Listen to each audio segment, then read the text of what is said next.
JJP तो जिस दिन बीजेपी का समर्थन किया किसानों का विरोध में हुई उसी दिन खत्म हो गई थी। जेजेपी का अब कोई सिस्टम नहीं है।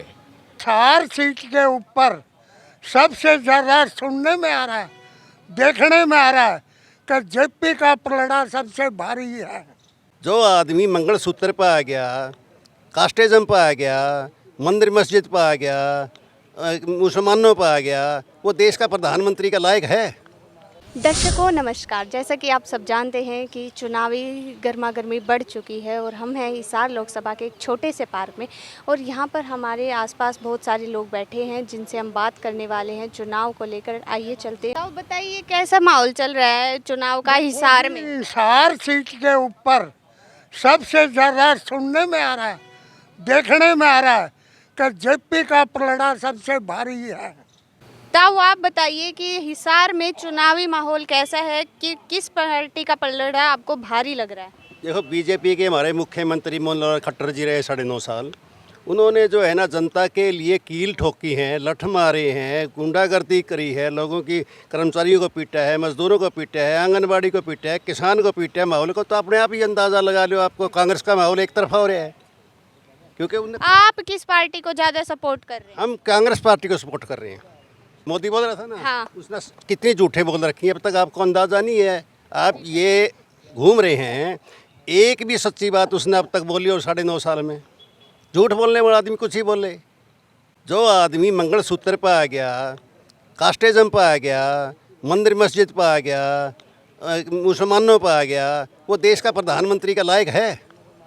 जैसे कि आप जानते हो कि चौटाला पूरा परिवार तीनों की तीनों हिसार लोकसभा से चुनाव लड़ रहे हैं, उनके बीच में क्या कुछ रहने वाला है? उनके बीच में जीरो हैं, वो बीजेपी के एजेंट हैं, सारे के सारे? सारे के सारे। कोई भी अगर अबे के जीत जाता है वो भी बीजेपी का है, दुष्यंत जीतेगा वो भी बीजेपी का, रणजीत बीजेपी का है ही। दुष्यंत ने तो छोड़ दी बीजेपी का साथ छोड़ दिया दुष्यंत ने। अगर बन गया तो फिर भी वहीं जाएगा। जनता में झूठ बोल रहे होगे, हमने माफ़ कर दो, आगे के लिए ऐसा नहीं करेंगे, वो करेंगे। दुष्यंत ने तो बोला था कि 2019 में वो जमुना पार भेजेंगे बीजेपी को। वो जमुना पार भेजा नहीं तो खुद चलेगा जमुना पार। वो तो जैसा किया उसने, उसका रिजल्ट उसको जनता दे देगी। बीजेपी ने बोला था कि बिना खर्ची बिना पर्ची नौकरी मिलेगी, ये सच हुआ है या नहीं हो रहा? नहीं हो रहा। सच कहाँ हो रहा है? सरेआम पैसे लिए जा रहे हैं। कोई भी अगर पानी टेस्ट कराएगा ना, उसके भी एजेंट पाल रखे हैं। पानी टेस्ट, उसके लिए भी पैसे दो एजेंट को, और जब पास होगा पानी।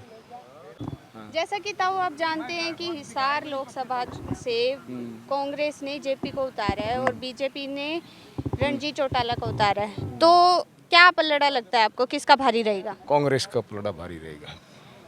किस रुझान से कह रहे हैं? क्या से एक तो मैं मतलब इतना सिलेंडर इतना सस्ता कर दिया, जो 400 का कर दो 1100 का महंगा कर दिया, मतलब सस्ते।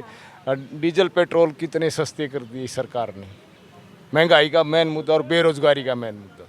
बीजेपी बोल रही थी कि वो 400 पार करेगी, वो होगा? वो तो 600 भी कहते कि उसका क्या इलाज हो। तो हरियाणा में 75 पार को थी, हो गया ना 75 पार।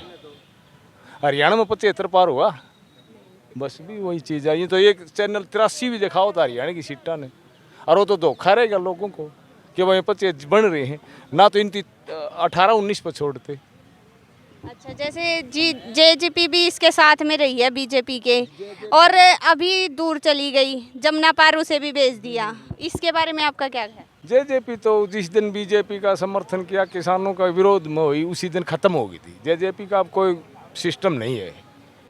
जेजेपी तो सारा हल्का में 2-4 हज़ार वोट ले तो ले इसी, और कुछ नहीं है। जेजेपी को तो वो पार्टी मत गिनो।